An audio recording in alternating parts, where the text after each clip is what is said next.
अरे वो तो एक को बुलाओ 4 कुत्ते आ जाते हैं, बताइए। मतलब कोई मतलब मर्यादा तोड़ दी। तो वो वक्त बताएगा कि वक्त क्या कह रहा है। तो प्रेमियों, अगर वो कुत्ते दौड़ नहीं रहे होते ना, तो ये जय गुरुदेव नाम जो बोल रहे हैं वो भी खत्म हो जाता। ये भी गारंटी इस मंच से ले रहे हैं। अगर वो कुत्ते भौंक नहीं रहे होते तो वो भी जो जय गुरुदेव नाम बोल रहा वो भी खत्म हो गया होता। तो प्रेमियों, क्या है, वक्ताओं को क्या लालच है बोलने का? कोई तनख्वाह मिलती है क्या? 10,000 रुपए महीने मिल रहे हैं, बल्कि अपना पेट्रोल खर्च करके, अपना समय खर्च करके लोग जाते हैं। काहे के लिए? कि सत्संगियों से मिलन जुलन होगा और कुछ गुरु चर्चा हो जाएगी। और क्या है? और क्या है? क्या लालच है? तो प्रेमी भाई बहनों, जिन्होंने जिस शब्द बोले उनको जिस शब्द वापस लेने पड़ेंगे, वापस लेने पड़ेंगे। क्योंकि कोई जो गुरु का बंदा परमात्मा का नाम ले रहा है, नानक जी ने कहा था कि जो मेरे नाम को जपता है और दूसरों को जपवाता है, मैं उसकी चरण धूलि को प्रणाम करता हूं। बताइए, नानक जी ने कहा, संत ने, प्रेम से संतों ने जो बात कही और एक इंसान उसको मिट्टी में मिला रहा है। बताइए पहले तो प्रेमियों, सब गुरु महाराज की मौज से हो रहा है। मैं बैठे बैठे सोच रही थी एक दिन कि किसी दिन ये सत्संग भी खत्म हो जाएगा, ऐसी बात नहीं है। तो प्रेमियों, ये मानव जीवन हमको बड़ी दया कृपा से मिला है। अरे जीते जी प्रेम कर लो, मरने के बाद तो सब कोई सबके लेने एक आंसू गिरा देता है। लेकिन जीते जी मन में मलिनता मत रखो, एक दूसरे से प्रेम से व्यवहार से। अच्छा, सत्संगी भाई बहन बेचारे एक दूसरे का क्या ले लेते हैं? खाली मिल ही तो लेते हैं, क्या ले लेते हैं? कि प्रेम से मिल जाते हैं, देव उर्देव हो जाती है। तो प्रेमियों, भजन करो, भजन से सफाई होगी। भजन नहीं करोगे तो कूड़ा कचरा फंस जाएगा और गंदगी आ जाएगी। कि भजन से दिल ना चुराना रे बंदे, भजन से दिल ना चुराना रे बंदे, भजन से दिल ना चुराना रे, भजन से दिल ना चुराना रे बंदे, भजन से दिल ना चुराना रे। ये तन है माटी का ढेला, ये तन है माटी का ढेला, ठोकर लगे गिर जाना रे बंदे, ठोकर लगे गिर जाना रे बंदे, भजन से दिल ना चुराना। तो पता है, भजन से दिल नहीं चुराओ। इस शरीर को क्या समझ रहे हो? लोहे की चीज तो बहुत दिन तक पड़ी रहती है, जब देखो तो लगता कितनी पुरानी पीढ़ी बीत गई, तब तक ये लोहा ऐसे ही पड़ा। ये कढ़ैया हमने देखी है, उधर की तरफ गए थे, बहुत बड़ा कढ़ाव है, उसको तो हमें लगता 10-20 लोग मिलके उठाते होंगे तब भी नहीं उठ पाता हो। करे वाले बाबा की तरफ, पारौली की तरफ गए थे तब। तो प्रेमियों, आप बताइए, वो टेबल वो आज की बनी नहीं है, वो बहुत दिनों की बनी गई है, जाने कितने दिनों की बनी है, लेकिन वो आज भी जीवित है। लेकिन उस कढ़ाई में जो भंडारे बने वो जाने कितने गायब हो गए। उस कढ़ाई में जो भंडारा खा खा के गए वो जाने कितने चले गए। बताइए पहले तो इंसान की क्या औकात है?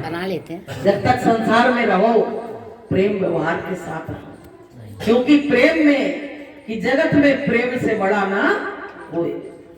आपको हम बताएं, लोग कहते हैं कि जे हीरा पहन लो, वो ताबीज पहन लो तो घर में सुख शांति आ जाएगी।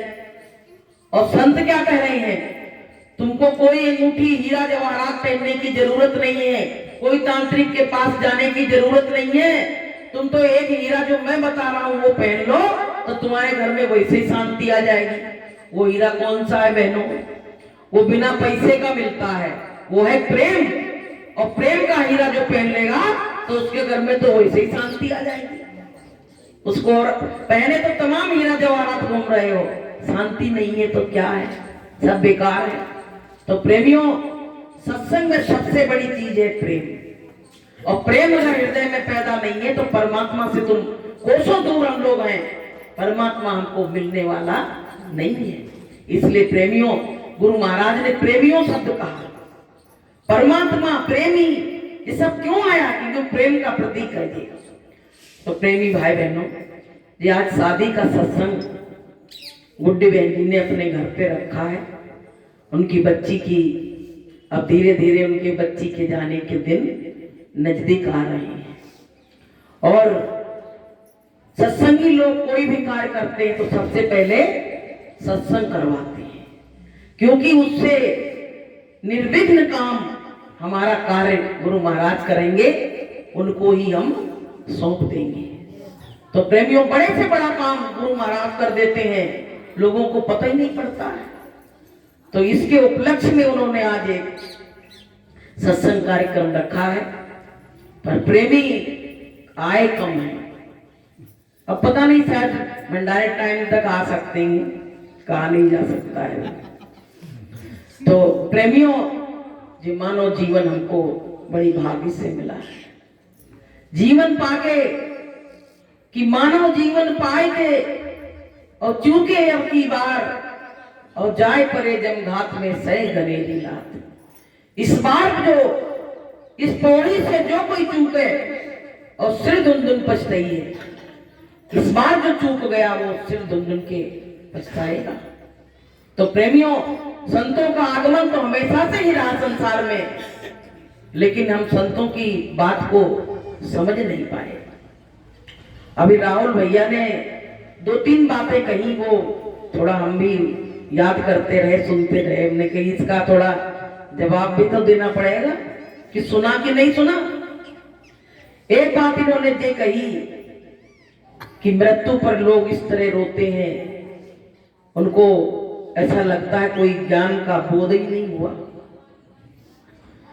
तो इसके उस पे हम एक बता रहे हैं इनको। राजा जनक विदेही थे, तो उनके यहाँ कोई मरा तो नहीं था, लेकिन उनकी बच्ची की विदाई हो रही थी। विदाई हो रही तो सब लोग रो रहे हैं, विदा बच्ची की होती तो सब रोते हैं, तो वो भी बहुत रोने लगे। तो लोगों ने कहा कि तुम तो विदेही थे, तुमको तो आत्म ज्ञान है, तुम क्यों रो रहे हो? तो बोले अपनों का जो दर्द होता है उस समय ज्ञान वैराग सब भूल जाता है। जब अपनों का दर्द होता है तो उस समय ज्ञान और वैराग शून्य हो जाता है। अपने बच्चे पे मुसीबत आए तो हम वो बाला बढ़ाई तो बन नहीं पाएंगे, क्योंकि उनको मालूम था कि मेरे बच्चे की अभी थोड़ी देर 1 घंटे के बाद मृत्यु होने वाली है, तो पहले ही कटली बनाने लगे थे। ऐसा भक्त शायद एक ही वो निकला, हर कोई नहीं निकल सकता है। तो प्रेमियों, दया गुरु महाराज की जब होती है तभी वो हो सकता है, वरना हो नहीं सकता है कि अपनों की पीड़ा बर्दाश्त नहीं होती है। तो प्रेमियों, अपने तो रोते ही रोते हैं और साथ में उन्होंने जिससे अच्छा व्यवहार किया है वो भी रोते हैं। ऐसी बात नहीं, तेरे आंसू निकलते हैं। तो प्रेमियों, गुरु महाराज की दया कृपा है। हम तो कहते मालिक ऐसा पत्थर का बना दो कि केवल तुम्हारे लिए आंसू निकले और संसार के लिए आंसू ना निकले, लेकिन वो बनाता कहाँ है? वो बनाते ही नहीं है, वो तो हमको और संसार में डुबोए देगा। तो गुरु महाराज की बहुत बड़ी दया है, जो थोड़ा थोड़ा असर तो हो रहा है, लेकिन अभी पूरा असर नहीं हो रहा। लाइन से बैठो तो दूसरी लाइन लग जाएगी। तो प्रेमियों, पीछे पीछे पीछे जी, हाँ ऐसे लाइन से बैठ जाओ। एक बार क्या हुआ, एक भक्त था, तो उसकी बहन की शादी थी, बड़ा गरीब था। शादी का सत्संग है तो शादी का ही प्रसंग रखो, क्योंकि जैसा समय हो उसी हिसाब से उसका बताया जाए। तो शादी नजदीक आ गई, घर में 2 पैसे की भी व्यवस्था नहीं। गुरु आश्रम पे सेवा करता था, तो गुरु महाराज से बोला, गुरु महाराज मेरी बहन की शादी है और हम 15 दिन के लिए छुट्टी पे घर जाएंगे। छुट्टी पे जाएंगे तो थोड़ी बहुत व्यवस्था कर देना शादी के लिए, पैसा रुपया की। तो गुरु महाराज ने कहा देख लेंगे।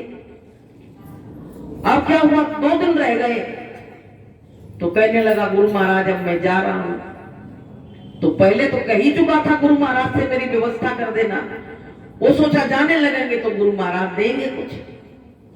गुरु महाराज ने क्या किया, 5 किलो अनार मंगाए और उसको दे दिए। अब वो रास्ता भर अनार को कोसता हुआ जा रहा, कह रहा अनार दे दिए, 5 किलो अनार में हम क्या करेंगे, अनार से होगा क्या, ये तो स्वागत में भी नहीं रख सकते, इससे शादी कैसे होगी। और गुरुजी ने क्या कहा कि जाओ बच्चा, तुम्हारी शादी ऐसी होगी जो बड़े बड़े राजा महाराजा करते हैं, उस तरह की शादी होगी। अब ये रास्ते भर कह रहा कि संत वचन पलटे ही नहीं, चाहे पलट जाए ब्रह्मांड, और 5 किलो अनार दिए हैं और वरदान इतना बड़ा दिया, कैसे क्या होगा। अब प्रेमियों गया अपने राज्य में, तो चुपचाप जाके घर में बैठ गया। जब पैसा नहीं होता ना, आदमी का दिमाग काम नहीं करता है। पैसा होता तो बुद्धि बहुत काम करती है, बहुत काम करती है, आगे से आगे बढ़ती है। पैसा नहीं होता है तो आदमी इधर जाता उधर जाता, फिर चुपचाप बैठ जाता कि अब क्या करें। अब भाई शादी का दिन नजदीक, 1 दिन बचा। अब पत्नी कह रही, भैया पैसा वैसा लाए, क्या हुआ, तुम तो गुरुजी रोज करते हो, गुरुजी ने कुछ दिया क्या। अरे 5 किलो अनार दिए गुरुजी ने। बोले फेंक दो अनार, क्या होगा उन अनारों को, इससे तो यहाँ रह के मेहनत मजदूरी करते तो थोड़ा पैसा तो इकट्ठा हो जाता। पत्नी बड़ा ताना देती है, अगर दोनों एक मार्ग के नहीं है ना, बहुत ताने पड़ते हैं। रोने लगा बैठ के, गुरु महाराज हमको कहे तो कहे, तुमको भी कह रहे हैं सत्संग में, क्या करें। तब तक पता चला राजा के राज्य में उसकी बेटी बहुत बीमार हो गई। तमाम दवाई इलाज हुआ, नहीं ठीक हुई। वैद्य बुलाए गए तो वैद्य ने कहा कि बेटी को अनार का जूस अगर दिया जाए तो ये ठीक हो सकती है। अब वहां रेगिस्तान था, वहां अनार थे ही नहीं। और राजा ने कहीं पता करो किसी के पास अनार हो, कहीं मिल जाए, बेटी को तत्काल जरूरत है अनार की। अब भैया पता लगाया गया तो ये बेचारा गया, कहने लगा हाँ मेरे पास अनार रखी है। अरे राजा ने कहीं तत्काल बुला उसको दरबार में। तत्काल बुलाया गया, बोले जितने अनार हैं सब ले आओ यहाँ, मुंह कीमत दी जाएगी तुमको। अब वो बेचारा डर के मारे लेके गया, बैठ गया, पूरे अनार राजा ने ले लिए। बोले क्या चाहिए, बोले हमको कुछ नहीं चाहिए साहब, मेरी बच्ची की शादी है, बस शादी निपट जाए, इतना हो जाए। अरे बोले शादी तुम्हारी हमारे दरबार से होगी, अब तुम्हारे घर से नहीं होगी, ये शादी मेरे राज्य से होगी। आप भैया जब इसने ये सुना तो रोने लगा, कहने लगा मैं रास्ते भर गुरु को जाने क्या क्या सोचा गुरु के बारे में, गुरु कुछ नहीं कर सकता है, हजी गुरु वैसा वैसा हमको धोखा दे दिया इन टाइम। और बताइए राजा ने ऐसी बात बताई, उनकी बच्ची बीमार हो गई, जो हमारे अनार की इतनी बड़ी कीमत बढ़ गई। अब प्रेमियों क्या हुआ, शादी का दिन आ गया, राजा के महल में सब तैयारी हो रही, राजा ने अपने महल से ही उस बच्ची की शादी करी। अब इस तरह की विदा हुई कि लोग देखते रह गए। अब ये रोता हुआ अपने गुरु के पास पहुंचा, बोले गुरुजी आपने जिस समय हमको अनार दिए थे मेरा मन बहुत खराब हो गया था, मेरा भक्ति पथ से हटने का मन हो गया था, ऐसे सत्संग में जाने से क्या फायदा, जो हमारी इतनी भी मदद नहीं हो सकती, मेरे गुरु ने मदद नहीं करी, संसार क्या करेगा। और आज देखिए वही अनार की राजा को जरूरत पड़ गई और राजा ने वो कीमत चुकाई, मेरी बच्ची की शादी अपने राज्य से करी। लोग कह रहे वो गरीब आदमी क्या था, तो राजा जैसी शादी मिली है। आपने जो कहा था वो वचन पूरा हुआ। तो गुरु महाराज हंसने लगे, कहने लगे बच्चा तुमको विश्वास नहीं था, लेकिन संत महात्मा अगर अपने हाथ से कोई चीज दे दे, अगर मिट्टी भी दे दी है, तो ऐसा हो जाएगा कि उस मिट्टी की भी जरूरत वहां पड़ जाएगी और उस मिट्टी की भी कीमत इतनी बढ़ जाएगी जितनी तुमने सोची नहीं होगी। तो प्रेमियों, संत महात्माओं पास क्या नहीं है, सब कुछ है और सब कुछ दिया भी है, लेकिन हम भक्तों को समझ में नहीं आया। बहुत कुछ दिया मालिक ने, लेकिन हमारी समझ में आज तक नहीं आया कि मालिक तुमने हमको क्या दिया। कुछ नहीं दिया, कुछ नहीं दिया। तो प्रेमियों देखिए, उस भक्त की मुराद गुरु ने पूरी की कि नहीं की। ऐसे ही हम लोग भी परमात्मा के दरबार में जिस चीज की इच्छा लेके आएंगे तो मालिक जरूर पूरी करेगा, ऐसा हो नहीं सकता। और सबकी पूरी करी है कि कभी देते नहीं देखा, मगर झोली भरी देखी। कभी देते नहीं देखा, मगर झोली भरी देखी। तेरे दरबार में सतगुरु नहीं कोई कमी देखी। उसके दरबार में कोई कमी नहीं है। हम आपको अपनी घटना बता रहे हैं। मकान बना जब तो मास्टर जी की सैलरी भी बहुत कम थी। अब भैया तुड़वा तो दिया, अब बनवाने की हिम्मत नहीं, क्या हो कैसे हो। और बिल्कुल हम लोग रोड पे आ गए, क्योंकि वो पूरा टूट गया। तो अब वो छत दिख रही, अब जाए तो कहां जाए, कोई ठिकाना नहीं। अब मास्टर जी ने क्या किया, कुछ लोगों से भाई थोड़ा बहुत पैसा वैसा लिया। सुरेश भाई साहब ने भी दिलवाया था किसी से।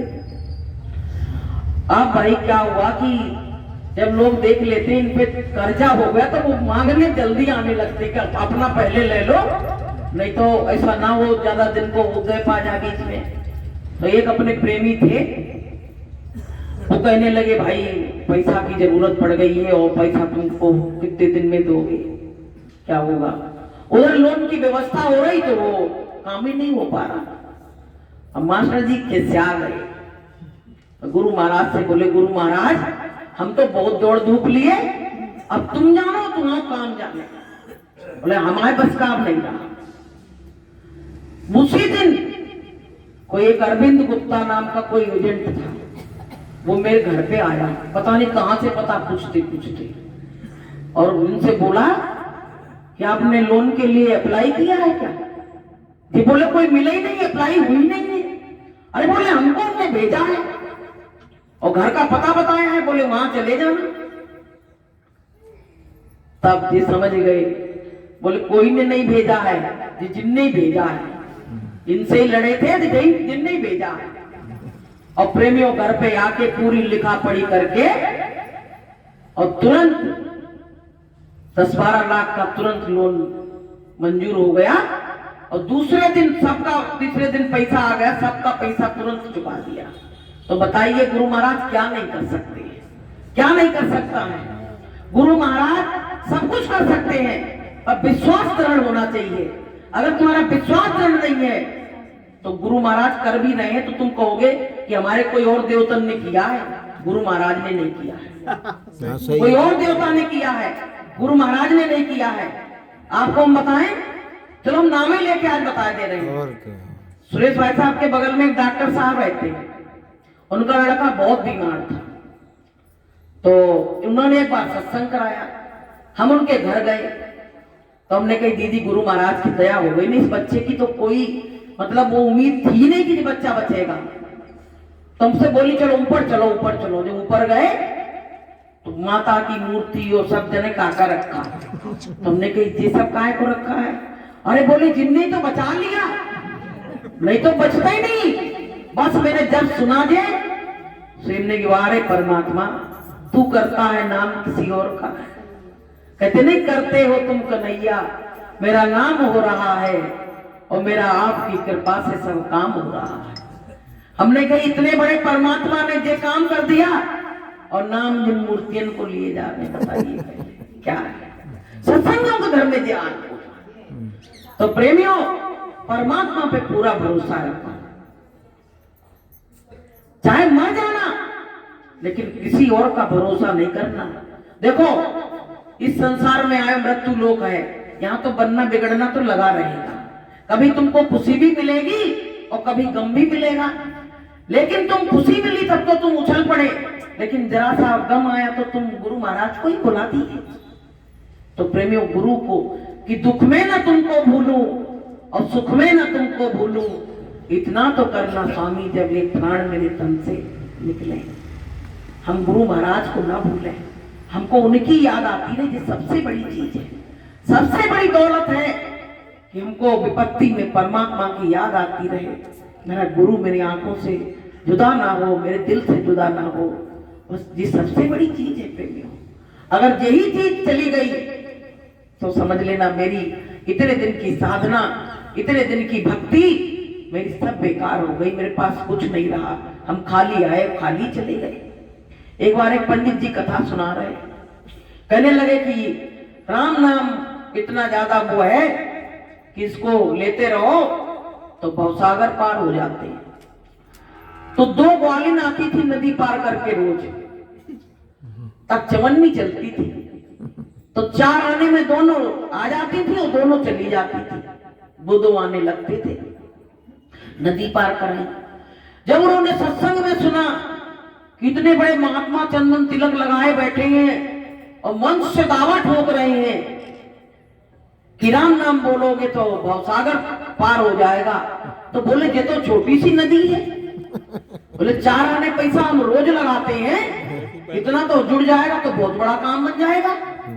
तो दोनों ने अपने हाथ पकड़े एक दूसरे के, बोली बहना आज जैसे सुना यही के हिसाब से पार करेंगे, डूबेंगे मरेंगे मत जाएंगे। बोले मरेंगे काहे को, साफ कह रहे हैं बाबा जी। अब भैया दोनों ने क्या किया, ये हाथ पकड़े दोनों ने और नदी गई, धीरे धीरे पैर रखते रखते पार हो गई, पार हो गई दोनों। तो बोली कि महात्मा जी ने बड़ी अच्छी बात बताई है, अब ये पैसा जो बच गए हैं इनसे महात्मा जी को निमंत्रण दे देते हैं कि नदी पार तुम्हारा नौता। अब भैया वहीं बोली महात्मा जी तुम्हारा नौता करे दे रहे हैं, आ जाइए। तो महात्मा जी खुश हो गए, बोले अच्छी बात है। अब आई लेने के लिए महात्मा जी को, महात्मा जी चल दिए। तो बोले उतरो महात्मा जी। बोले नाव तो दिख नहीं रही, उतरे कैसे, पानी भरा है। अरे तुमने तो मंच से कही थी, व्यासपीठ से तुमने तो कही थी कि नाम बोलो तो भवसागर पार हो जाएगा, ये तो छोटी सी नदी है। और बोले हम तो रोज ऐसे आ रहे हैं। अब महात्मा जी डर गए, बोले अच्छा मेरे मुंह से निकल गया, अच्छा मेरे मुंह से निकला, आप तुझे मार के गएगी। अब बोले मैंने कह तो दिया है, और अगर नहीं गए तो फिर हम झूठे बन जाएंगे। बोले क्या करें। महात्मा जी बोले सुनो, तुम लोग हो गरीब आदमी और हम हैं बहुत बड़े, हमने इतने दिन से बहुत धन कमाया है और मेरे बच्चे अच्छी अच्छी नौकरी पे, मुझे कुछ हो गया तो तुम छोड़ी नहीं जाओगी। अरे बोले होगा कैसे, होगा कैसे। बोले तुम हाथ पकड़ो मेरा। महात्मा जी ने हाथ पकड़ा, दोनों ने बीच महात्मा जी को किया, आस पास हाथ पकड़ के जैसे नीचे उतरी, महात्मा जी घबरा गए। बोले पीछे करो पीछे करो पीछे करो, हम नहीं जा पाएंगे, मेरे बस का नहीं। बोले वो तो मेरे मुंह से निकल गया था। बोले मैंने कुछ नहीं कहा, मैं मुंह से निकल गया था। तब वो बोली बताओ, इनके मुंह से निकला वचन मेरे लिए सत्य हो सकता है तो इनके लिए क्यों सत्य नहीं हुआ।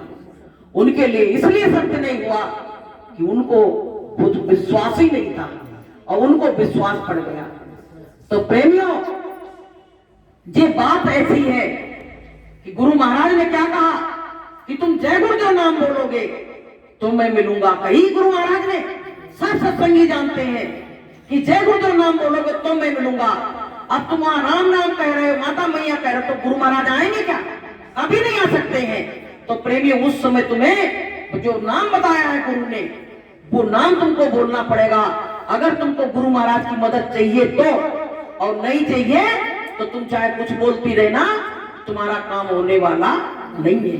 इसलिए प्रेमी भाई बहनों, जैसे वो ग्वालिन पार हो गई, राम का नाम लेके नदी पार कर दिया, तो ऐसे ही हम जब गुरु का नाम लेंगे तो एक ना एक दिन हम भवसागर रूपी नदी से भी पार हो जाएंगे। बोलिए प्रेम से।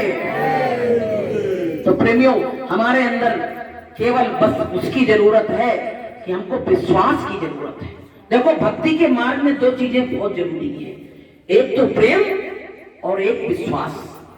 दोनों से ही, जो दोनों स्तंभ हैं, अगर ये स्तंभ तुम्हारे खड़े नहीं हुए हैं तो तुम किसी तरह की भक्ति, हम किसी तरह की भक्ति कर ही नहीं सकते। तो प्रेमियों, ये मानव जीवन हमको मिला है, तमाम बातें जो बता के संत महात्मा हमको मोड़ रहे हैं। किसी तरह से मुड़ जाए जीव, लेकिन जीव मुड़ता भी है। वो देखिए, उसको मटका में करके रख दो, सीधी करके, उस पे पत्थर उत्थर सब रख दो, लेकिन जब निकलेगी तो फटकेड़ी हो जाएगी। ऐसे ही हमारा मन है, खूब सुनता है, लेकिन सुनने के बाद फिर वही काम पे चला पड़ता। कहता है वो तो सब ऐसी बातें थी, वो तो सत्संग की बातें थी, हम तो अपने मन की बातें करो। तो गुरु ने कहा है कि मन की मति मान के पछताओगे और परमात्मा की नजर से गिर जाओगे। तो हमको मन के कहने से नहीं चलना है कि मन की तरंग मार लो हो गया भजन, मन की तरंग मार लो हो गया भजन, आदत बुरी संभाल लो हो गया भजन, आदत बुरी संभाल लो हो गया भजन, मन की तरंग मार लो बस हो गया भजन।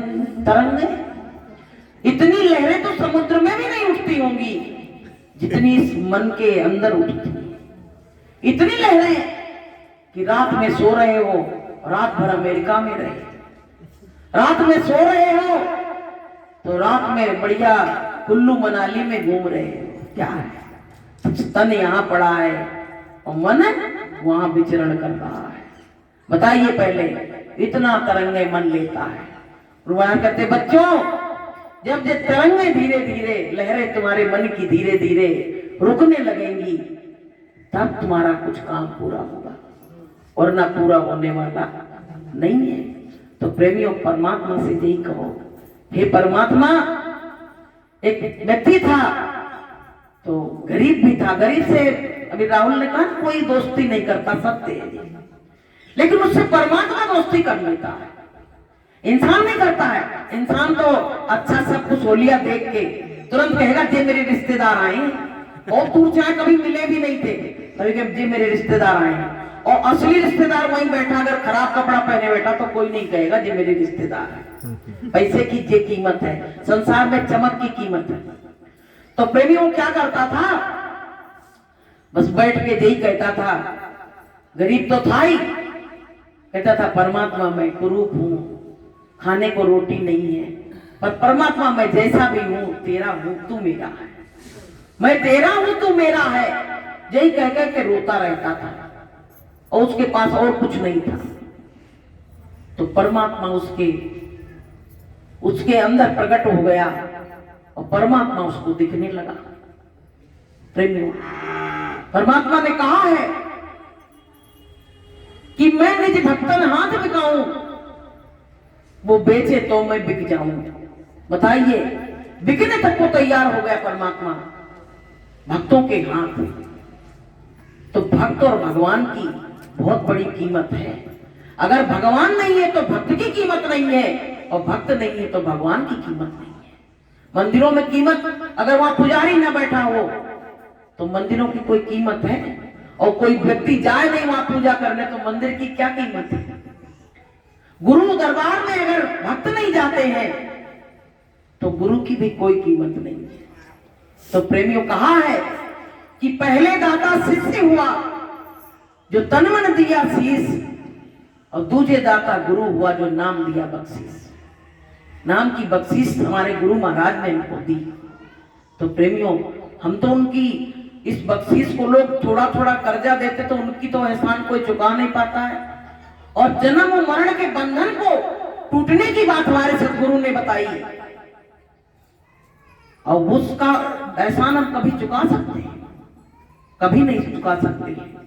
सहजो भाई ने कहा है कि हरि भूलूं मैं गुरु ना बिसारूं, हरि के सम में गुरु के सम, गुरु के सम में हरि ना निहारूं, हरि भूलूं मैं गुरु ना बिसारूं, गुरु के सम में हरि ना निहार। क्या कितनी बड़ी बात कही थी। संसार के सामने कह दो तो कहेंगे भैया इनके सत्संग से उठ चलो, ये कौन सी बात कह दी है। और सहजो बाई चरणदास की शिष्या थी, तो उन्होंने क्या कहा कि हरि भूलों पर मैं गुरु ना बिसारूं। हरि ने मेरे साथ क्या अच्छा किया? हरि ने मेरे संग ऐसे चोर लगा दिए 5-5 जो मेरे जीवन को बर्बाद किए दे रहे हैं, और मेरे गुरु ने तो मुझको भवबंधन से छूटने की बात बताई। बताइए पहले, हरि ने हमको संसार में फंसाया और गुरु ने मेरा आवागमन मिटाया। तो बताओ प्रेमियों, तुमको यहाँ कोई बांध के संसार में रखे या यहाँ से तुमको उपराम कर दे, यहाँ से निजात दिलवा दे, वो अच्छा होगा कि जो बार बार तुमको जन्मने दे, बार बार मरने दे, वो अच्छा होगा आपके लिए? समझ में आई बात? मुक्ति देने वाला, कोई मुक्ति देने वाला जो है वो अच्छा लगेगा कि बार बार फंसाने वाला अच्छा लगेगा? बताओ। तो फिर सहजो भाई की बात पे चलना पड़ेगा। सहजो भाई की बात पे चलना पड़ेगा कि गुरु के समय हर न निहारे। भगवान खड़ा है। सहजो भाई ने क्या किया, एक बार अपने गुरु से आने की बात कही। अब वो गुरु, उधर से गुरु चले और उधर से भगवान चले और दोनों आ गए। अब सहजो भाई ने देखा, बोले जी क्या? बोले मैंने तो एक आसन तैयार किया था कि गुरु आएंगे तो मैं बैठा लूंगी, और ये तो दो आ रही है।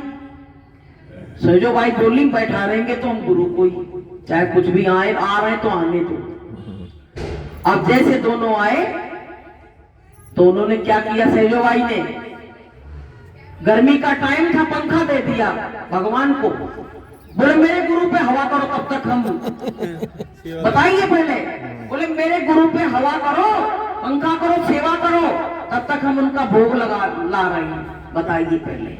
अब भगवान हंस रहे हैं कि देखो इसकी कितनी आस्था, सत्संग में जाते जाते इसकी कितनी अच्छी आस्था गुरु में चली गई। अब भगवान भाई सोच रहे तो उन्हें हवा करने लगे। अब कहने लगी, उनसे कहने लगी, बोले एक ही दिन तुमको आने में और उसमें हुआ था क्या? आधी का दिन मिला था कि एक ही साथ तुमने सलाह कर ली थी। तो प्रेमियों, भगवान जो था वो इतना खुश हो गया, जैसे सहजो भाई ने आंख बंद करी तो वो जो भगवान थे वो गुरु में ही समा गए। गुरु में ही भगवान समा गए, अलग नहीं है, वो एक ही है। आपको हम बताएं, लेकिन भगवान भी देखता है कि इसकी आस्था कैसी, इसका विश्वास कहता है। जब गुरु में विश्वास दृढ़ हो गया तो जब जहां गुरु जाता है वहीं भगवान जाता है। अगर गुरु जहां नहीं जाता वहां भगवान कभी जाने वाला नहीं है। इसलिए प्रेमी भाई बहनों, तुम गुरु को मान लो तो भगवान तो उनके पीछे पीछे आ रहे हैं कि मैंने प्रभु को पाया गुरुदेव की गली में, मैंने प्रभु को पाया गुरुदेव की गली में, कुछ भी नहीं है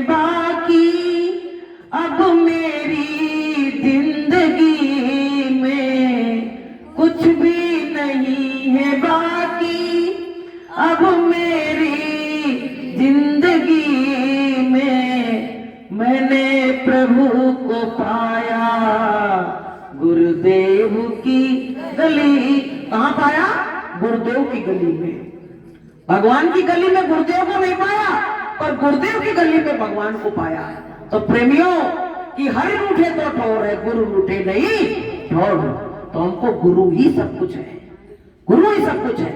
आपको हम बताएं, जब सहजो भाई की शादी हो रही, सहजो भाई ने कहा शादी इस बेस पे करेंगे कि मेरे गुरु आएंगे यहाँ जरूर।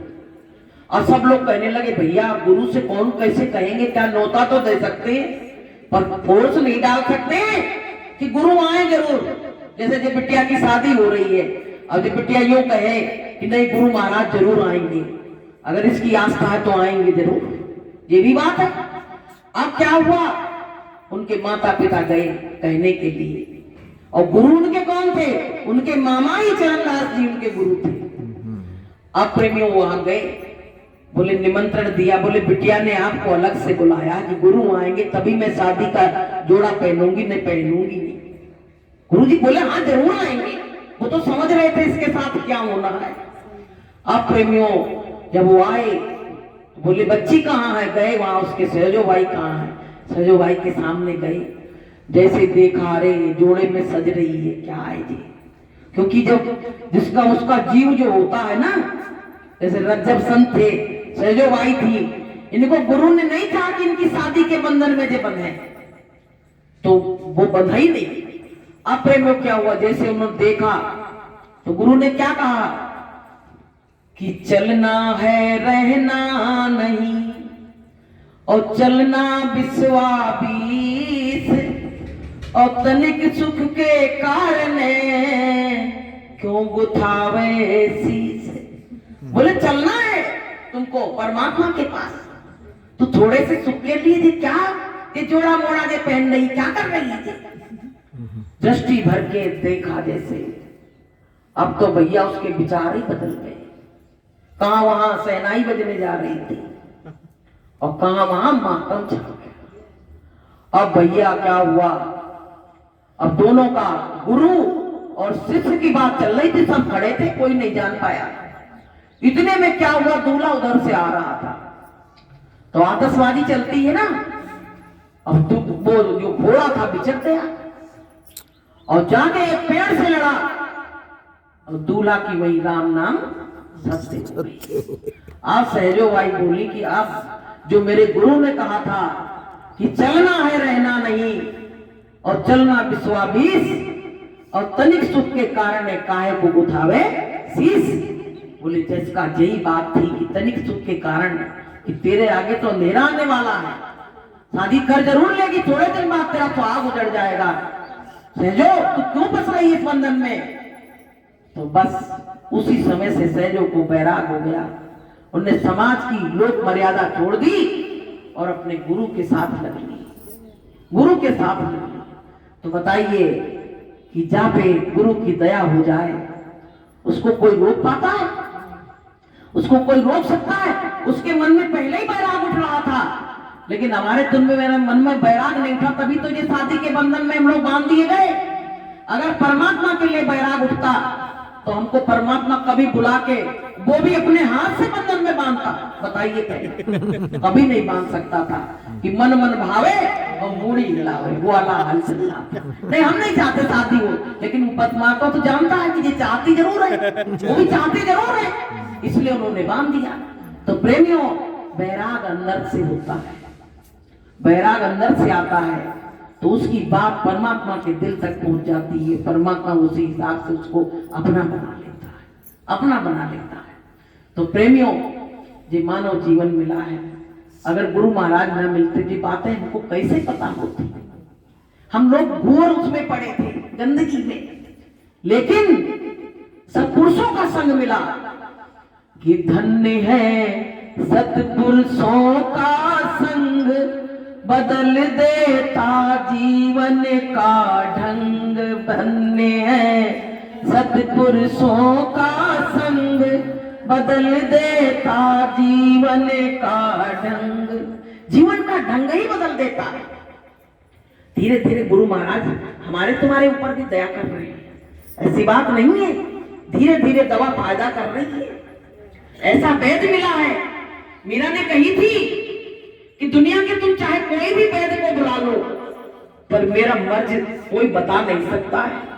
मेरे वो बीमारी लगी है, वो आत्म रोग लगा है मुझको, कि दुनिया का डॉक्टर मेरे आत्म रोग को खत्म नहीं कर सकता है। अगर को गुरु नहीं मिले तो मेरे अंदर जो पीड़ा है, जो मेरी परेशानी है, उसको कोई दूर नहीं कर सकता। लेकिन जब रैदास संत मिले तो वैद्य बन गए उनके लिए, वही भगवान बन गए उनके लिए, सब उनके लिए वही बन गए। और उनकी जो जन्म जन्म की बीमारी, जो आत्म रोग लगा था, वो उन्होंने दूर कर दिया और मीरा अपने गुरु की बन गई। तो प्रेमियों, हमको सबको भी ये आत्म रोग जो लगा है, हमारे भी तो गुरु मिले, रैदास संत मिले, वही गुरु हमारे भी हैं। पता है, जो 5 नाम का नाम दान दिया, वही हमारे गुरु ने भी दिया है। लेकिन बस फर्क इतना है कि हम मीरा नहीं बन पाए, हम संसारी के संसारी रह गए, इसलिए आज हम धक्के खाते घूम रहे हैं। अगर हम भी मीरा की तरह प्रतिज्ञावान बन जाते तो प्रेमियों, आज हम भी अपने गुरु के हो जाते। ऐसी बात नहीं है। तो प्रेमियों, ये मार्ग ऐसा वैसा नहीं है, ये विरह का मार्ग है। इसमें जितनी विरह तुम्हारे अंदर रोज पैदा होती रहेगी, उतनी नजदीक तुम परमात्मा के पहुंचते चले जाओगे। संसार क्या है? रोज देखिए, रिश्तेदारियों में, परिवार में तमाम मौतें हो रही हैं। हम लोग भी मौत के करीब पहुंचते जा रहे हैं। अब हमारे अंदर, हमारे और मौत के बीच फैसला नहीं रह गया, बिल्कुल फासला नहीं है, बिल्कुल वो बिल्कुल पकड़ने वाली है। अब हमको नजदीक आ चुका है शिकारी हमको पकड़ने के लिए, लेकिन हम वही संसार में पागल बने घूम रहे हैं। तो गुरु महाराज से ये कह रहे, मालिक बस अब ज्यादा समय नहीं बचा, उम्र भी बढ़ती जा रही है, पर प्रीति नहीं बढ़ रही है। उम्र के बढ़ने से क्या होता है? तुमसे प्रीति बढ़ जाए, तुम्हारे लिए हमको दिन में 4 बार रोना है। संसार के लिए तो हम दिन रात रो रहे हैं, लेकिन परमात्मा के लिए रोना है, तब तो हमारा काम बने। लेकिन गुरु महाराज आप कहते हो कि हम याद करते हैं, तब तुम हमको याद करते हो। तो गुरु महाराज, हम नहीं याद कर पाते तो तुम ही हमको याद कर लिया करो, हमको तुम ही याद कर लिया करो। हम इस लायक नहीं है। संसार में इतना थोड़ी दूर निकल के जाओ तो कहते रहे बड़ी डस्ट है, बड़ी धूल है। ऐसे ही संसार में धूल उड़ रही है, उस कीचड़ में हम फंस जाते हैं, तो हमको परमात्मा की भक्ति भूल जाती है।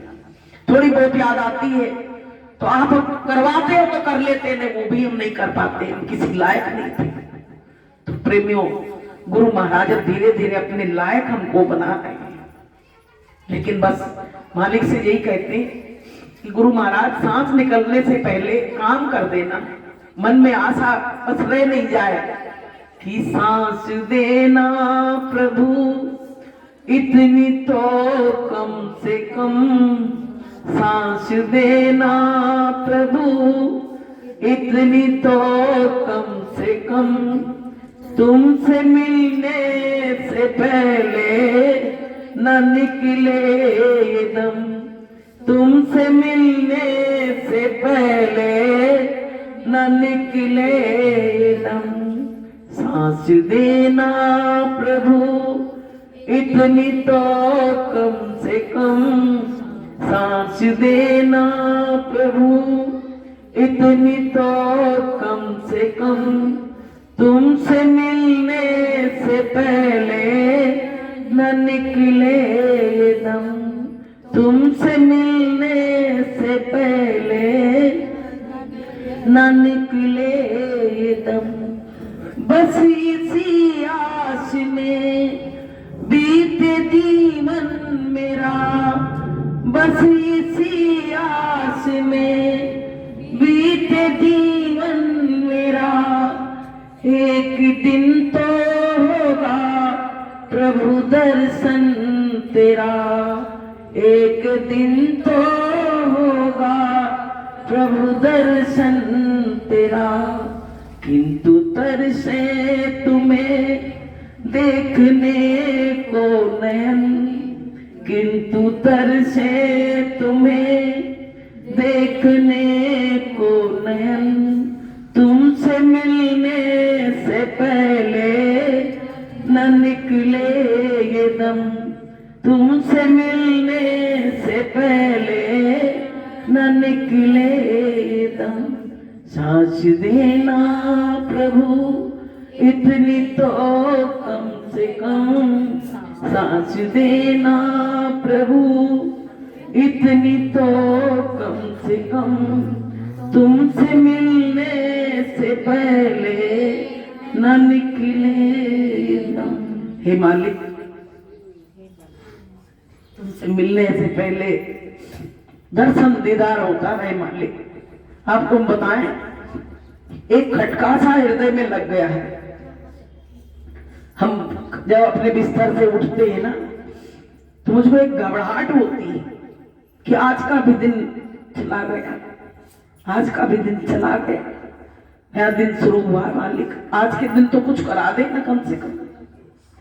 तो ऐसी भावना जब हृदय में उठने लगे, तब समझ लेना कि परमात्मा कहीं से तुमको जरूर आवाज दे रहा है, वो तुम्हारे नजदीक आना चाह रहा है और तुम परमात्मा के नजदीक जाना चाह रहे हो। तो प्रेमियों, खटका पैदा करो हृदय में। जब तक खटका नहीं, किसी काम का खटका पैदा होता तभी तो वो काम होता है। ऐसे परमात्मा से मिलन का खटका जब पैदा होगा तब प्रेमियों काम होगा, उससे पहले काम होने वाला नहीं है। मेरा कहा था मीराबाई ने कि दिन दिन घटत शरीर, याद मोए प्रभु की आवे, दिन दिन घटत शरीर, याद मोए गुरु की आवे, कैसे हो दीदार जतन कुछ समझ ना आवे, कैसे हो दीदार जतन कुछ समझ ना आवे। दिन दिन शरीर घट रहा है और लोग बात कह रहे हैं, अरे हम तो दादी बन गए, नानी बन गए। अरे तुम कुछ नहीं बन गई, तुम अब सीधे वहां जाने वाली। कुछ नहीं बन गई तुम, तुम्हारे झूठे जे अरमान चल रहे हैं और झूठा संसार है जे। संसार में जो कुछ भी दिख रहा है सब कुछ झूठा है। तो प्रेमियों, उसके लिए प्रेम बढ़ाओ, तड़प बढ़ाओ। तड़प बहुत बुरी चीज, बड़ी चीज है, बहुत बड़ी चीज है तड़प। तड़प से ही जिनको मिला, मछली को अगर जल से निकाल दिया जाए तो तड़प तड़प के प्राण दे देती है। बताइए पहले।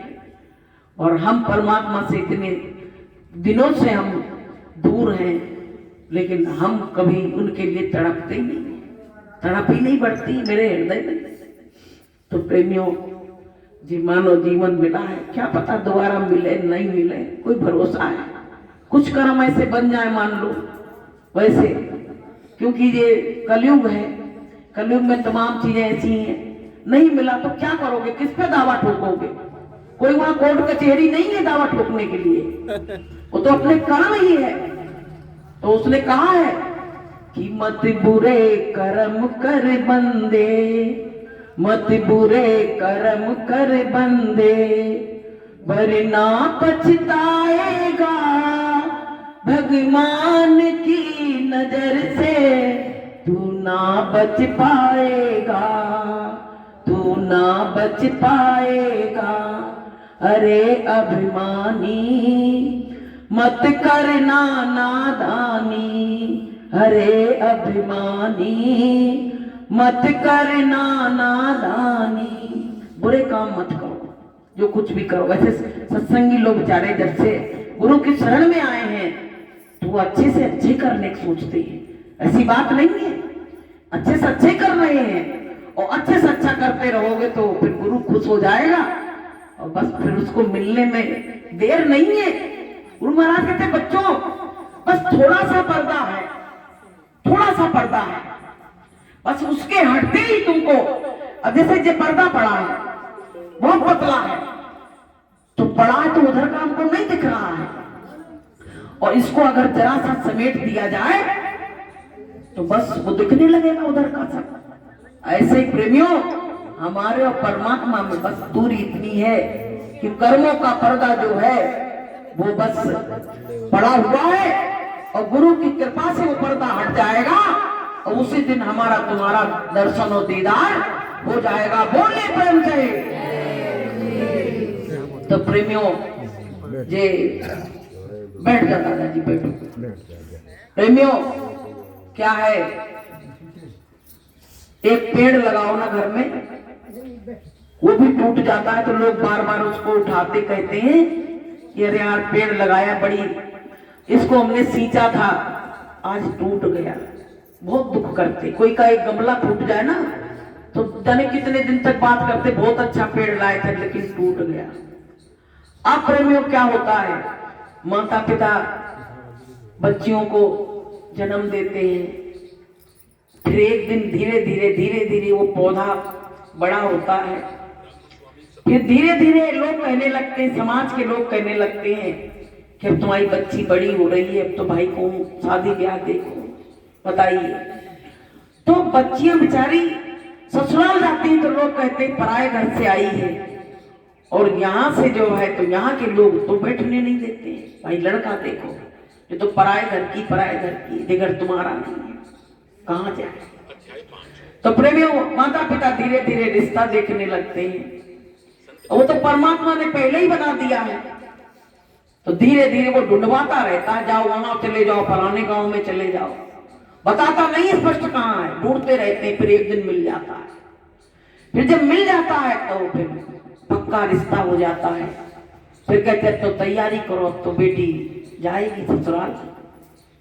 तो प्रेमियों, पर वो ढूंढते हैं, सब कुछ करते हैं, पर उनका दिल अंदर से रोता रहता है कि मेरी बच्ची 25 साल की हो गई, 22 साल की हो गई, अभी तक हमारे घर में चिड़िया की तरह चहक रही थी। कहीं से आते थे तो आवाज देते थे, एक गिलास पानी पिलाती थी। हम कहीं सत्संग में जाते थे तो चिंता नहीं रहती थी कि कौन खाना मिला बच्चों को कि नहीं मिला, सब व्यवस्था कर लेती थी। और वही बच्ची अब चली जाएगी तो आएंगे तो कोई नहीं। तो प्रेमी, माँ का हृदय जो है बहुत दुख से भर जाता है, सोचती करें क्या, नहीं भेजे तो मुश्किल और भेजे तो मुश्किल, क्या करें। लेकिन राजा तक की बेटियां कभी अपने घर नहीं रही, उनको भी पराये घर जाना पड़ा, ये विधि का विधान है। तो प्रेमियों क्या हुआ, जैसे बहुत लोग क्या करते हैं जी, धान बोए जाते हैं, तो जब धान होता है ना तो उसमें जब वो पौधे जम जाते हैं तो वहां से निकाल कर दूसरी जगह लगाए जाते हैं। तो बस बेटियों का वही चीज है कि पली तो यहाँ है, लेकिन अब जाएंगी दूसरे घर को संभालेंगी, सजाएंगी, उस घर का नाम रोशन करेंगी। कहते हैं कि बेटा तो एक कुल की लाज निभाता है, लेकिन बेटियां जो हैं वो दो दो कुलों की लाज निभाती हैं, सबकी चिंता करती हैं, सबको खिला करके खाएंगी और सबकी देख रेख करके तब अपना सुख देखती हैं। घर परिवार में ऐसी वो हो जाती है जैसे कोई भाड़ में चीज डाल दी जाए, ऐसे बेचारे अपने जीवन को ऐसे भाड़ ओढ़ लेती है। लेकिन आजकल की बच्चियों में इतना धैर्य नहीं रह गया, वो तो खिलौना समझ ली शादी को कि आज जा रहे हैं और कह जाती है हम तीसरे चौथे दिन तो तुम्हारे घर दिखेंगे। बताइए, वो चल रहा है। लेकिन संस्कारी बच्चियां ऐसा कभी नहीं कर सकती है। जब बेटी विदा होती है तो माता पिता क्या कहते हैं, बेटा डोली यहां से निकल रही है, पर अर्थी तुम्हारी वहीं से निकलनी चाहिए। इसका मतलब क्या है, तुम अपने मर्यादा में रहना, जो वादे किए वो निभाना, तो अपने पति के कंधों पे चढ़ के शमशान घाट जाना। तो प्रेमियों, ऐसी बच्चियां जाके परिवार में निभाती हैं तो उनकी अच्छी विदाई होती है, आखिरी विदाई भी अच्छी होती है। लेकिन आजकल के संस्कार भी जो माता पिता हैं वो अपने बच्चों को भी संस्कार नहीं दे पाते हैं, तो उनकी बच्चियां भी उसी तरह की हो जाती हैं। तो ये बच्ची जो है, इसकी शादी है, नाम हमको भूल गए इसका, तो नेहा। नेहा बड़ी अच्छी बच्ची, उसको बहुत दिनों से देख रहे हैं। ऐसी बच्चियां हो फिर क्या कहना है, वो कभी नहीं लौटेंगी मायके, वो ससुराल की देवी पे ही अपना दम तोड़ेंगी। इतने संस्कारों में पली बच्चियां भजन करती हैं गुरु महाराज का, और अच्छे माँ बाप के संस्कार हैं। इनकी माँ जो है बहुत ही अच्छी है। पिता के बारे में तो हमें ज्यादा नहीं मालूम है, लेकिन माँ के बारे में हमको मालूम है। तो प्रेमियों, जैसी माँ है ऐसी बच्ची है। अब जिसके जाने का टाइम बिल्कुल नजदीक आ रहा है, नजदीक आ रहा है। लेकिन अब माता पिता से पूछो, तैयारी करना है, पैसा भी खर्च करेंगे और अपने दिल के टुकड़ा को भेजना भी पड़ेगा। दिल के टुकड़े को अपने भेजना भी पड़ेगा। कैसे सबर करेंगे? हमने तो वो नजारा देखा था सुरेश भाई साहब के यहाँ जब शादी हुई थी शिवानी की। भैया ये लोग वहां से तो आ गए, अब इनके घर में तो बोर हुआ गई मची कि शाम को हमने कही, हमने मास्टर जी से हमने चलो चल के देखते हैं क्या हालत है। तो ये कमरे में तो सरोज पड़ी, ये पड़े, घर में ना कोई खाना ना पीना, लाला लग रो रहा, सब रो रहे। हमने जाके समझाया इन लोगों को, रे क्या तुम, बच्ची हंसी खुशी से गई है घर में, अच्छे घर में गई है, कोई दुख का घर तो मिला नहीं है। पर चाहे जितना भी कहो वो बात कुरेदती है बहुत, उसको बर्दाश्त करना बहुत मुश्किल पड़ जाता है।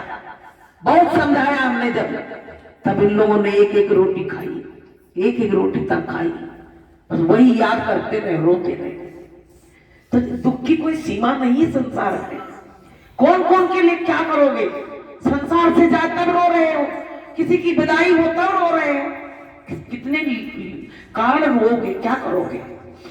तो प्रेमियों, अब इनकी भी बच्ची बस शायद 17 तारीख की शादी है, 19 की है, 19 की। तो अब इनकी भी बच्ची यहाँ से कूच करने वाली है।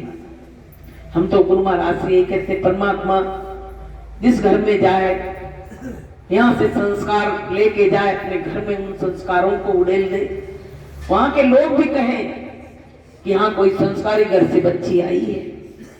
और तो कम से कम उनके माता पिता भी कहे कि संस्कारी घर से आई बच्ची, तो बच्ची को बुलाओ, यहाँ सत्संग में नहीं बैठी।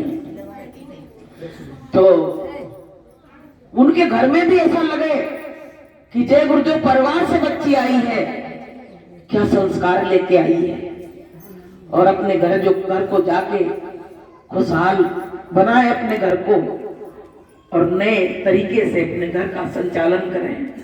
किसी को उसमें कहा नहीं है कि बाबुल की दुआएं लेती जा, जा तुझको सुखी संसार मिले।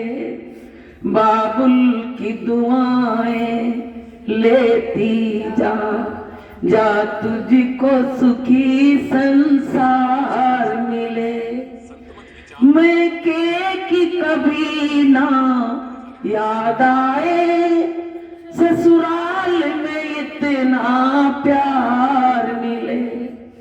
मैं की कभी ना याद आए, ससुराल में इतना प्यार मिले। बाबुल की दुआएं लेती जा, जा तुझको सुखी संसार मिले। नाजों से तुझे पाला मैंने, फूलों की तरह कलियों की तरह। नाजों से तुझे पाला मैंने, फूलों की तरह कलियों की तरह। कांटा भी न लगने पाए कभी, मेरी लाडली तेरे पाँव में। कांटा भी न चुभने पाए कभी, मेरी लाडली तेरे पाँव में। बाबुल की दुआएं लेती जा, जा तुझको सुखी संसार मिले।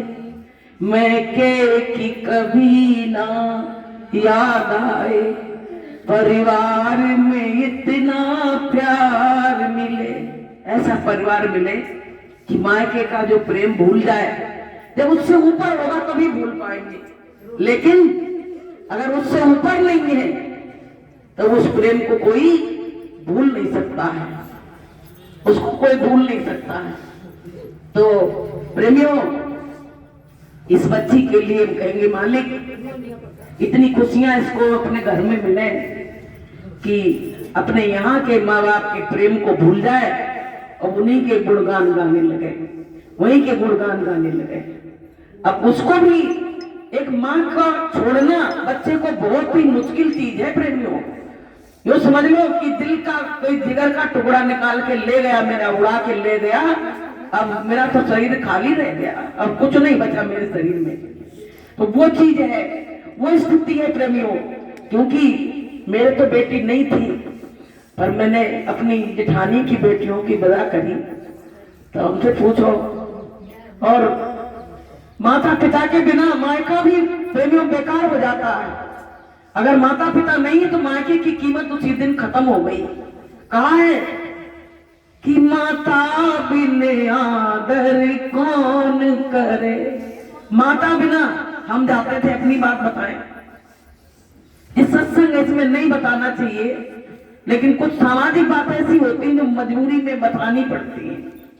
मेरी माँ मेरा इंतजार करती थी, छुट्टियां होती तो कहती कब आओगी।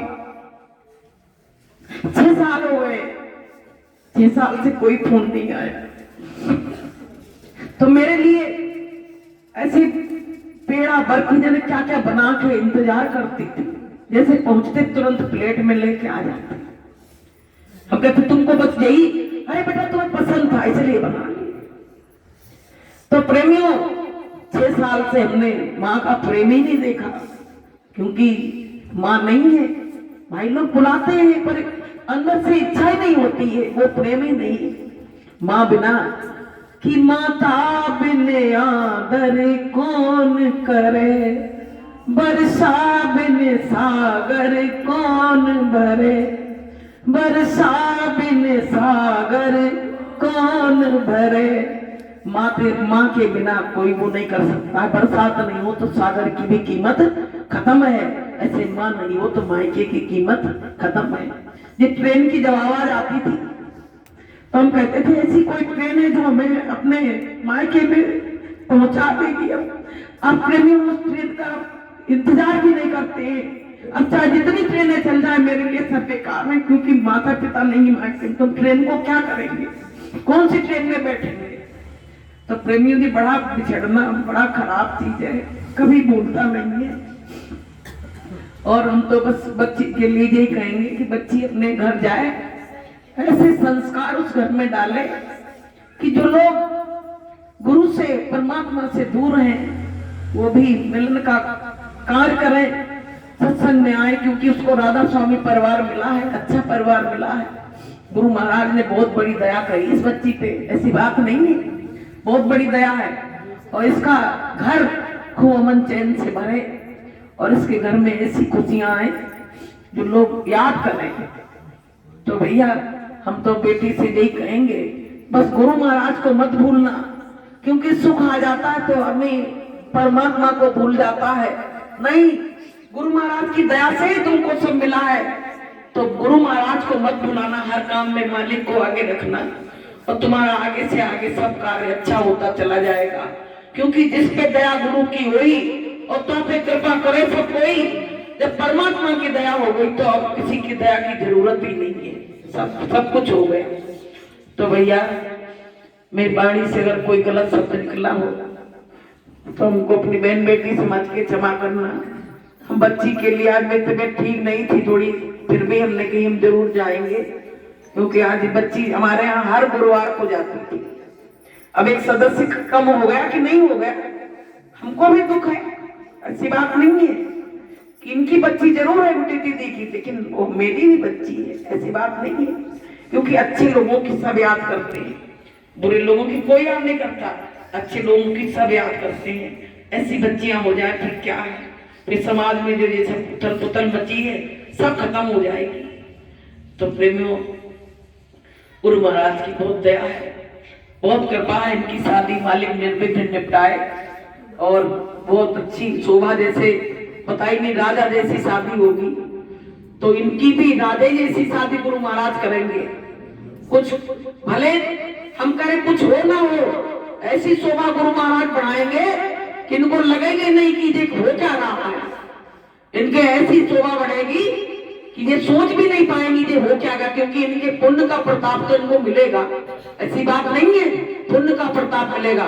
गुड्डी दीदी की आंखों में हमेशा सत्संग में आंसू हमने भरे देखे, हमेशा हमने देखा इनकी आंखों से अश्रुधारा बहती रहती थी। तो गुरु महाराज ने सब इनका काम धीरे धीरे धीरे धीरे सब मालिक करते जा रहे हैं, और मालिक चाहेंगे तो इनका इतना बढ़िया होगा, यही आके वहां से गुणगान करेंगे कि अरे बहन जी ऐसी शादी भई तो लोगों ने जाने क्या क्या कहा। ऐसी इंसान नहीं कर सकता है। जहां परमात्मा खड़ा होता है तारीफ वही होती है प्रेमियों। इंसान तो बहुत शादी कर रहे हैं, नेता भी बहुत शादी करते हैं, लोग खा खा के चले आते हैं प्लेटें फेंक फेंक के, कोई तारीफ नहीं करता है। लेकिन एक सत्संगी छोटा काम करता है, उसमें लोग सराहते क्यों हैं? क्योंकि वहां गुरु महाराज खड़े हैं। बोलिए प्रेम से। तो हमारे सत्संगियों के हर काम में गुरु महाराज खड़े हैं। हम लोगों का काम ऐसे ही होगा कि देश दुनिया देखेगा इनका काम कैसे हो गया। क्योंकि लोग गरीब कहते हैं ना, तो गरीबों में भी इतना बढ़िया काम करवा देते गुरुजी, अमीर क्या कर पाएंगे। तो प्रेमियों, हम लोग अमीर हैं, हम गरीब नहीं हैं। क्योंकि हम कौन की बेटी हैं? हम एक शहंशाह की बेटी है जो मंच पे विराजमान है। हम इनकी बच्ची है, हम कभी गरीब नहीं है, ना हम गरीब थे ना गरीब रहेंगे। मेरा मालिक मेरे साथ है तो हम गरीब कभी नहीं हो सकते हैं। तो भैया ऐसी वाणी के साथ हम अपनी वाणी को विराम देंगे। मेरी भूल चूक में कोई बात हो गई हो तो अपनी बहन बेटी समझ के हमको क्षमा करना। तो बोलिए प्रेम से जय